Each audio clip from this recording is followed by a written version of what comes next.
Israel has agreed to US President Donald Trump's proposal for a ceasefire with Iran. Prime Minister Benjamin Netanyahu said in a statement that he agrees to the ceasefire as long as Iran does not continue its hostilities. Remember, this comes after US President Donald Trump had said that the truce is now in effect and urged both sides not to violate it. Israel had achieved all of its objectives, is what it said. It said it achieved its objectives and far beyond after nearly 2 weeks of strikes on Iran. My colleague Ankit Tyagi is in fact at Beersheba, where Iran had conducted the airstrikes right before the ceasefire. Take us through what you're seeing on the ground, Ankit. Well, at this moment, we are coming to you live from this location which was hit in Beersheba, a residential high-rise which was hit at 5 o'clock, 5:20 local time here. And look at the damage and the impact of that entire strike. What I can see behind me, an entire block of this building absolutely, damaged and devastated. It has come down. This is where 4 people have been confirmed dead after the first barrage of missiles came in from Iran. Remember, today was the day when 5 barrages of missile at different time. In just a matter of 1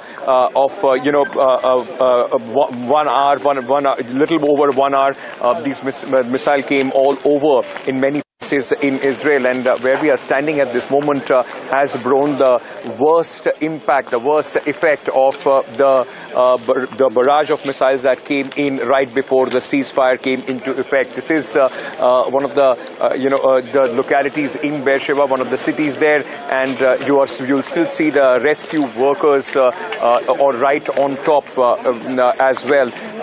This is where 4 people lost their life, 5 others were pulled out of the rubble when the rescue workers reached this place. And even at this moment, wherever we are standing, right next to the building, all that you can see are the signs of impact and what is left behind after that devastating strike that took place here in Beersheba. All around, even in the buildings which did not take the direct hit, there are signs of broken glasses, windows absolutely shattered, and totally damaged cars that are strewn all around. And the rescue work is still going on. If you would see behind me in this building, this entire section of this building, this entire block has absolutely been damaged, in the strike that took place early this morning. And since then, the rescue workers have been on the job. We saw those dramatic visuals of the rescue workers trying to pull out people from the rubble. And even as we speak, there are people, those who are going through, each section very, very carefully to see, whether there are still, somebody or any belongings. So they are just trying to see how stable that structure is right now. It looks like a very, massive damage that took place here with a direct hit that this building had to face in the first barrage of missiles that came in the morning.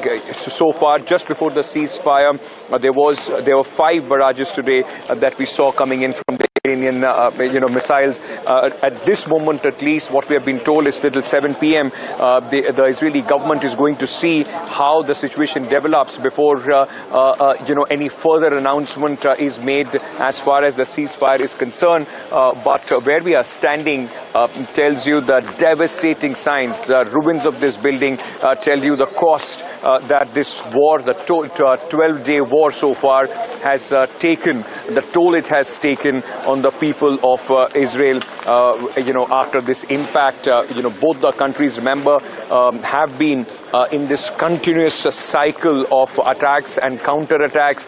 And the signs of this, the devastation that you see behind me, is a testimony of what really happens as far as the war is concerned, the price that people of any country have to pay when they are under attack.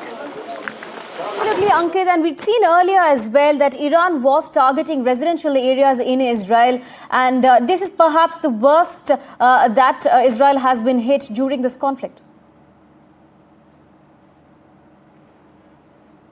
Right, it is one of the worst impact that we have seen in Israel since the time this entire war began. In the last 3 days that I have been here, we saw the damage that took place in Tel Aviv. Thankfully, people were there were no fatalities in those strikes. People were injured, but nobody had to lose their life. Yesterday as well, there was some strikes at the power station and some other places, but this has been one of the most devastating one, and not the first that Beersheba has in fact faced before this as well, and right before America got involved in this war with the nuclear sites being bombed by the American planes, Beersheba Hospital was attacked, and that created massive headlines, that created a lot of anger in the state of Israel as well, with people also saying that this is the real face of the enemy which is trying to target hospitals. But you're right that this is probably one of the worst impact, the worst hit that Israel has taken since the time this war began. Overall, the toll stands over just over 25. I'll have to confirm the numbers there, but 25 people so far have lost their lives in this 12-day war. And this, if it stops now, this will be the testimony of how it has ended. It will always be remembered that if the ceasefire came in effect, it had come in effect at a cost, and the cost that Israel had to pay, this building stands testimony to that in this current context of this crisis. Absolutely, Ankit. And you were just reporting for us from Tel Aviv just a bit earlier. And on your way to Beersheba, did you notice as far as evacuations are concerned and what the administration is saying? Because the ceasefire is still in the early hours. So as far as people rushing to shelters, what is the pulse like on the ground? Well, there is a sense that things they were on a wait and watch kind of a mode till 7 p.m. this evening before anything can be said with certainty. The home, Home Front Command has already said that people need to be careful and be near shelters till the time some other instructions are given. But it's where I'm standing, I've just noticed there are books strewn around here as well, and this must have flown in when the first impact took place. So what you are seeing around is just people going about their daily lives. They're building a life, possibly in these houses that you are seeing behind me, and now that stands absolutely shattered. Whether at this moment there is anger or there is expectation from any quarter for some sort of retaliation to this, we will have to wait and see. But the Prime Minister's office has made it very, very clear that their objectives in this war have been achieved, and there are at least at this moment the indications that this is going to be possibly the last of the hostilities that we have seen in this 12-day conflict that has been going on. So we are expecting an announcement by Prime Minister Benjamin Netanyahu. That's what his office has said. But at this moment, as we report from Beersheba, it just is the testament, the witness to see exactly what has happened and how these 12 days have been absolutely disruptive for the people of Israel since the time this war began on the intervening night of 12th and 13th, Divya. Right, and talking about the alert systems in Israel, Ankit, you'd been reporting there for the past few days, and you'd seen that there are perhaps phone alerts where SMSs blare on people's phones right before perhaps an air raid, and we know that there are alarms that are sounded as well. Despite that, there's been quite a lot of damage, especially in Beersheba.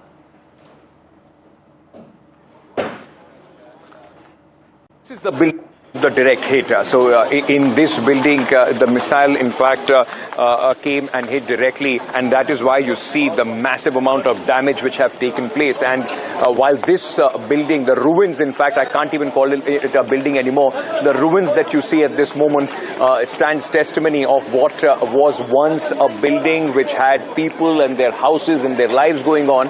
But apart from this one as well, the one which has taken the direct hit in the area around and across many other buildings, the signs of devastation are very, very clear. Broken windows, broken, in fact, balconies, and I can see a lot of damage in the buildings across as well. And because of that, this is the place where 4 people also died. The sad fact is that I was just going through the number of casualties, and most of the people, those who have lost their lives, are elderly, those who have not been able to go to the safety bunkers or to the safe places, this was possibly among the first barrage that took place today. They didn't even have the time, to get out and reach a place where they could be safe, as you had seen us earlier doing when the sounds were going on in Tel Aviv. We were running to a shelter. These people did not have a chance. It was a direct hit. By the time they possibly could, even fathom and get out, they were hit. 4 dying, 5 others were later rescued from the rubble. So it has been quite a dramatic day for Israel, and in context of this war as well, right from the time from Sunday when America jumped into this conflict to Monday, where there was a massive barrage which came in from Iran, and then of course coming to today, though it has come at the back of somewhat a fixed shadow boxing where Americans allowed some of their Iranian missiles to fly over their bases in Middle East, in Qatar and other places, and then of course the Donald Trump mandated ceasefire, but it has in fact ended on this very somber, dramatic mode where in Israel there you can see massive damage that the last barrage from Iran, hopefully the last barrage from Iran, has taken. Among the 5 that took place today in the morning, one of them landed here in a direct hit, which resulted in the death of 4 people and 5 others being injured. Absolutely, Ankit. And you had been saying that you were looking at the death toll and the casualties in this particular attack. As far as the death toll is concerned, it could climb because we are seeing, as you've been reporting, there are still relief and rescue operations that are taking place. If you could show us again the rescue teams that are standing by at the rubble, and the damage is in fact quite a lot that we can see. There are perhaps more people trapped or under the debris at the moment, Ankit. I will have to wait for the rescuers to give us that confirmation if there is anybody still stuck. But yes, you rightly pointed out, the rescue work at least is going on here. Let me once again show you, how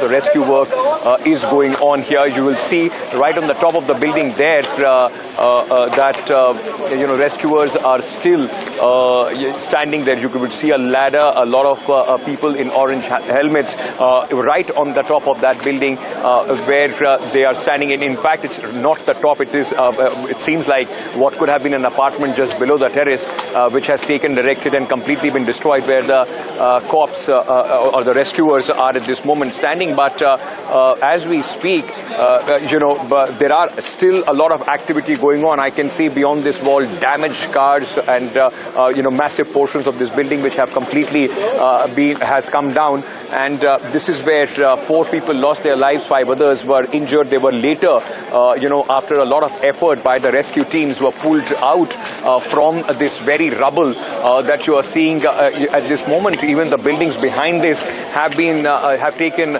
severe damage. There are other buildings as well which have taken severe damage, but this one bore the maximum brunt as it took a direct hit from an incoming Iranian missile. We yet don't know, and right after this happened, as I can see, debris strewn all around. There is of course a massive media contingent, international media contingent, which is here to report on this story. But as we see the huge debris strewn all around where I'm walking, where I'm standing, it tells you, it gives you a sense of how fragile this entire ceasefire process is still is, and possibly the next few hours are going to decide whether this is going to hold, or there could be another round of hostilities between both the countries. That at least would be something that would be very carefully being watched. But many people also saying that right in the end, though there was an announcement from the United States, from the President's office, were the specifics, the very fine print of the ceasefire, were all those agreed upon, were they discussed, or even before that, the ceasefire was announced, and hence it gave some time to Iran to in fact try and make the last damage before some sort of actual ceasefire comes into impact. Because bear in mind, on the other side, the Iranians have been saying that there were some military operations and bombings that were conducted, air raids which were conducted by the Israeli Air Force through the night in Iran, which has caused significant damage, as one would expect, and the reports that are coming in. So it was right after that in the last 1 hour, a little over that hour before the possible ceasefire was coming to effect, a massive barrage, 5 of them, one after another. Because now I have been here for 3 days, and we did not experience one after another, and within 1 hour, every 10 minutes, sirens going on, and a large part of the country saw missiles coming in. Many of them, most of them, were in fact intercepted by the air defenses, but few managed, and those which did manage to in fact evade the air defenses of Israel caused massive damage, like you are seeing here in Beersheba.